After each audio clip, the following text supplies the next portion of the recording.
The father of Seneca, a Stoic at the start of the 1st century, said that education makes a woman lazy and vain, while Rabbi Eliezer, a very conservative rabbi at the end of the 1st century, says, if you teach your daughter the scriptures, you might as well teach her to be sexually immoral.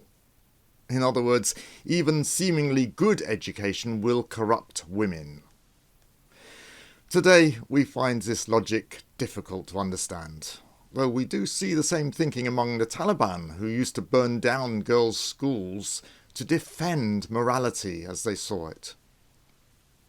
It is amazing that Paul allowed women to attend teaching meetings and gain an education. This was unheard of. One indication that it wasn't normal lies in the name of the room in which teaching or symposia normally took place. It was traditionally called the androne, that is, the men's room. Paul did draw the line, though, at allowing women to speak out during the teaching meetings. And this was a bridge too far that wouldn't have been accepted in those times under any circumstances. As modern readers, we don't notice the barbed way in which Paul recommends education for women in 1 Timothy 2, by sarcastically criticising the lack of it. On first reading, he appears to put the blame squarely on Eve for being deceived when Adam wasn't. But Paul also reminds the reader of the reason why she was deceived. Eve wasn't there when God explained to Adam about not eating the fruit, because she hadn't yet been created. The implication is that Adam didn't do a very good job of teaching Eve about what God had said, and because of that, the serpent was able to deceive her. Any intelligent man would have felt a pang of conscience reading this, because in refusing to educate women, they were repeating Adam's mistake.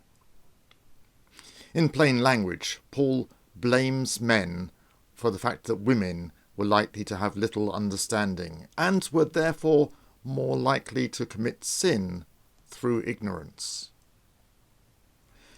Jesus was also in favour of educating women, though this wasn't part of his public message.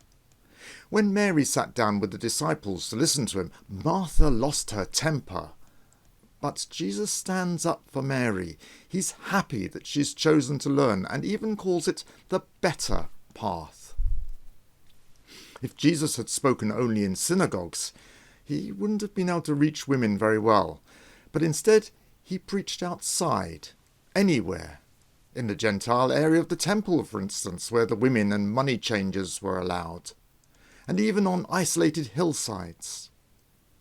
When the thousands were fed, they included men, women, and children. Women even followed Jesus around to help and, presumably, to learn, like the disciples. No one today would argue that the Bible teaches women should not be educated. After all, Paul says a woman should learn. Though we must admit that the full sentence is, a woman should learn in quietness. However, it was a close call. It would have been so easy for Paul to ban teaching women like he bans them uncovering their heads. Why did Paul go against his upbringing in Judaism and against the Roman culture by allowing women to learn?